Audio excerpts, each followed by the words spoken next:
Hoje eu vou falar um pouquinho sobre psicose não decididas na infância e autismo.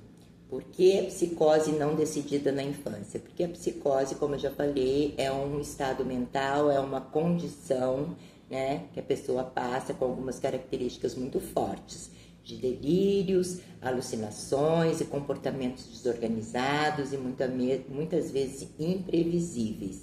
Então, nós chamamos de não decididas, porque na infância a criança está em pleno desenvolvimento, tanto cognitivo como emocional. Então, fica muito difícil dizer, olha, isso aqui vai dar naquilo lá, na criança. Não, porque ela pode estar passando por um conflito emocional e ter, sim, algumas alucinações ou sim ter alguns delírios, dependendo do que ela está passando emocionalmente. Então, o profissional, ele vai fazer avaliação e vai, então, investigar o histórico dessa criança para ver se aquilo ali pode vir a ser, na adolescência, alguma psicopatologia, como a esquizofrenia, né? Como a bipolaridade e também o transtorno, algum transtorno aí no neurodesenvolvimento. Mas isso não pode ser feito antes da adolescência. Por isso que é muito importante o diagnóstico seja feito por um profissional especializado, porque muita gente aí confunde psicose com autismo, autismo com psicose, psicose com TDAH e faz uma miscelânea aí de coisas porque não sabem as diferenças e as semelhanças. Então, como todo mundo sabe, o transtorno do espectro autista, ele é um transtorno no neurodesenvolvimento da criança, né? E ele é caracterizado pela dificuldade de comunicação, de interação social, comportamento muito restrito e uma sensibilidade sensorial, né, muito grande. E também ele apresenta alguns comportamentos repetitivos. Já na psicose não decidida na infância, ela é um estado mental caracterizado por essas coisas que eu acabei de falar: alucinação, delírios e também aquela desorganização no comportamento e no pensamento. As características principais, então, são essas, né? No autismo, dificuldade em entender as normas sociais, né? De fazer amigos, de expressar emoções e também de ver, né? Identificar as emoções do outro. Então, lá na psicose é alucinação, delírio e o comportamento ali, pensamento e comportamento desorganizado. Os comportamentos repetitivos e restritos são do autismo, lá na psicose não decidida não tem, e a sensibilidade também sensorial também é uma característica muito forte no autismo. Já lá na psicose não decidida, o comportamento é desorganizado e às vezes catatônico, não quer fazer nada, quer ficar quieto aqui, né? Ou muito acelerado.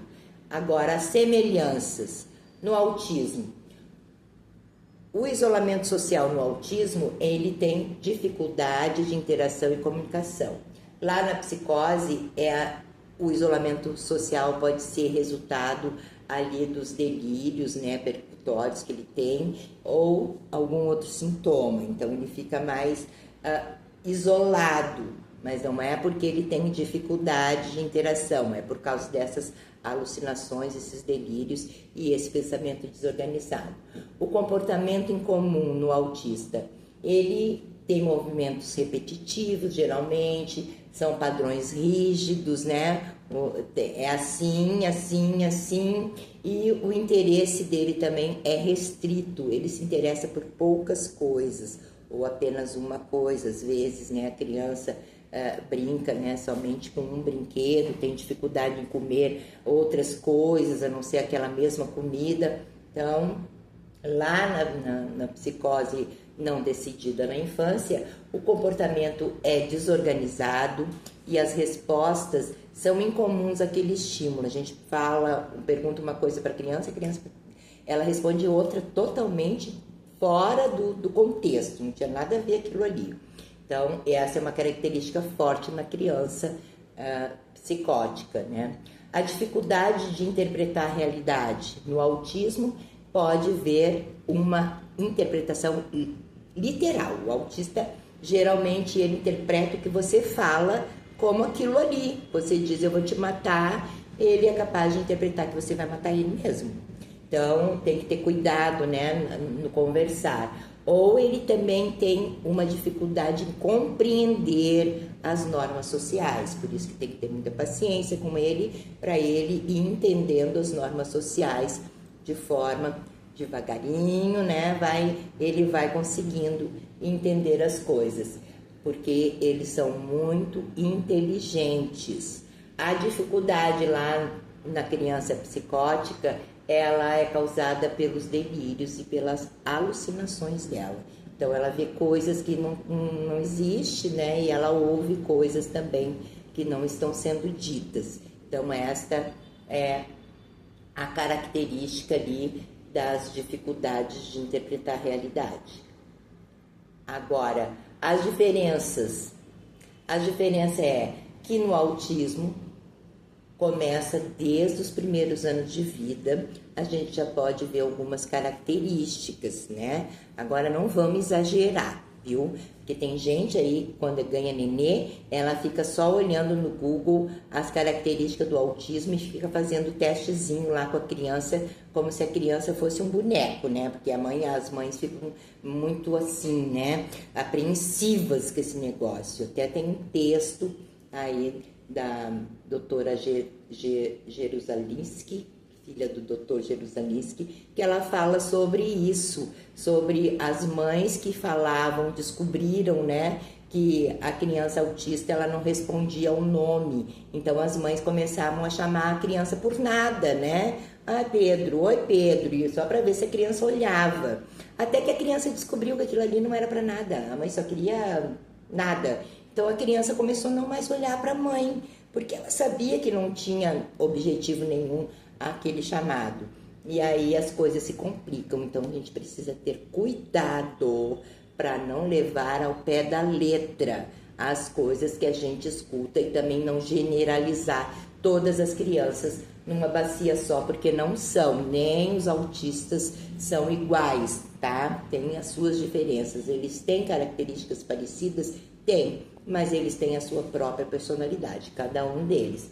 Agora, a psicose geralmente surge lá na adolescência, como eu falei, ou na vida adulta, por isso que nós falamos psicoses não decididas na infância, porque a gente não sabe se aquilo ali vai ser uma psicose mesmo, ou se é apenas algo passageiro que a criança está enfrentando.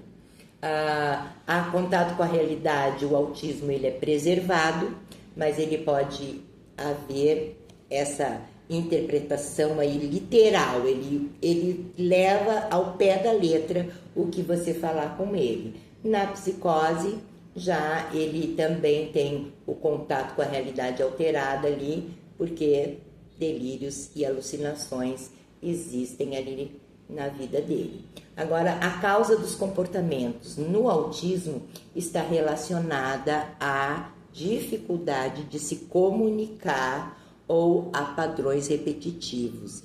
O autismo, ele tem dificuldade de se comunicar e muitas vezes ele não conseguindo se comunicar e nem sendo compreendido, ele fica muito agitado, né? A gente sabe disso aí e a gente está sempre trabalhando com isso também. Agora, lá na psicose, a causa do comportamento está relacionada, de novo, à alteração das percepções e do pensamento, né? Então, é diferente. A reversibilidade no autismo não desaparece, tá? Ele não desaparece. A pessoa vai ser assim, vai ser o modo dela ser e agir e estar no mundo.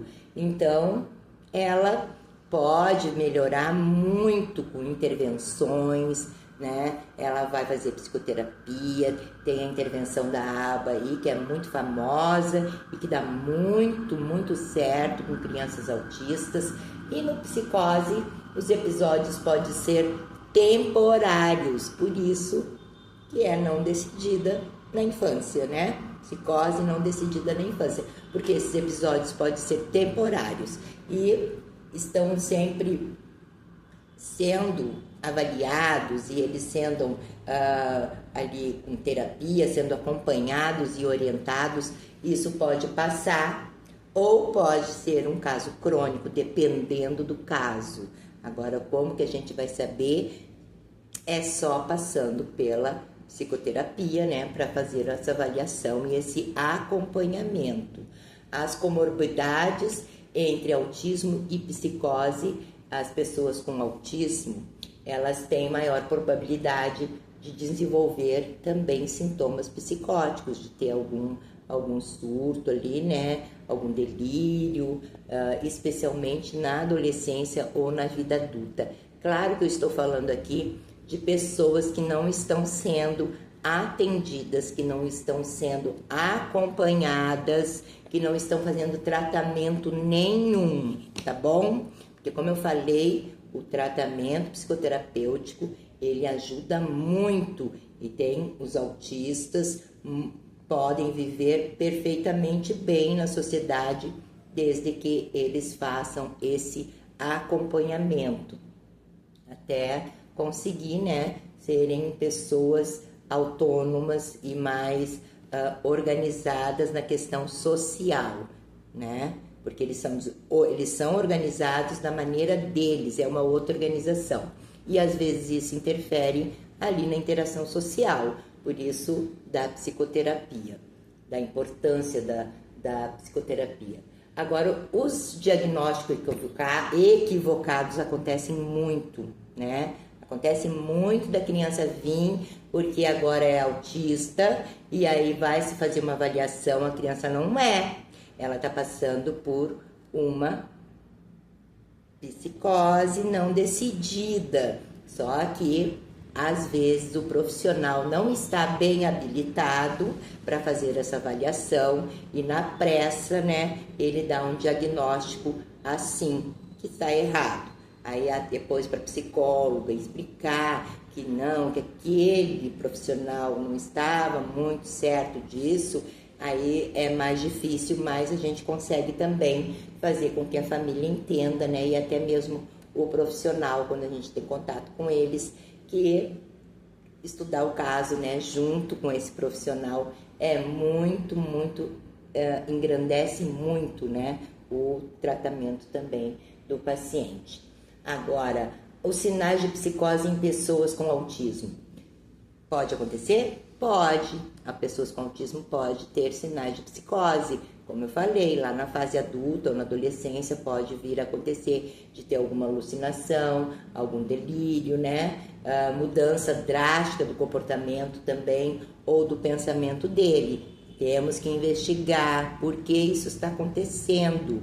O que está acontecendo aí que mudou, que eu estou mais desorganizado agora e estou tendo essa condição psicótica aí. Então, o tratamento para o autismo, intervenções, né, comportamentais, muitas vezes, como o ABA aí, que eu já falei, que é a análise de comportamento aplicada e que tem uma grande validade aí com as crianças com autismo e tem um bom resultado. E a terapia também ocupacional e suporte, claro, né, adicional e ajuste ali do ambiente para que a criança se adapte e o ambiente se adapte à criança, porque não é só a criança ter que se adaptar ao nosso ambiente, nós também precisamos nos ambientar a ela, ao ambiente dela. Na psicose, são medicamentos antipsicóticos para reduzir a alucinação e o delírio dela, né? A terapia comportamental e terapia psicanalítica também resolvem para reestruturar o pensamento deles desorganizados e também suporte ali social, apoio da família, essas coisas todas que a gente sabe que sem a família os psicólogos também não sabem, não conseguem fazer grandes coisas se a família não abraçar também esse tratamento, esse acompanhamento. Então, a importância de fazer uma avaliação correta, porque um diagnóstico é preciso, né, para a gente poder levar ali o melhor para o paciente, para que ele tenha uma vida de melhor qualidade, para que ele tenha funcionalidade, né, para que ele possa, sim, ter uma vida social do jeito dele, mas saber as regras, existem regras, e isso a gente tem que obedecer. Eles têm capacidade para isso? Tem. O autismo é muito inteligente, os autistas são muito inteligentes. A avaliação por profissionais especializados é muito importante por causa desses diagnósticos aí que são dados às vezes na pressa e erradamente. Então, estão lá tratando a criança com autismo e ele não é. Ele está passando por uma condição psicótica, né? Então, a observação tem que ser muito cuidadosa e os sintomas têm que estar ali também relacionado ali no contexto da pessoa. E o apoio dessas duas condições tem que ser constante, tanto da sua família como dos amigos, da escola, né? Isso é muito importante. Então, aí fica o esclarecimento sobre psicose não decididas na infância e o autismo. Espero que vocês tenham gostado, que vocês tenham aproveitado, que vocês tenham aprendido um pouco a diferença de um e de outro, tá? Porque muitas vezes eu já atendi criança que veio para mim com a autista e ela não era autista, ela era uma criança que estava passando por uma condição psicótica. Então, isso é muito importante a gente saber a diferença, tá bom? Espero que tenha gostado, curte se gostou e se não gostou, mande para os seus inimigos, como diz um amigo meu aí.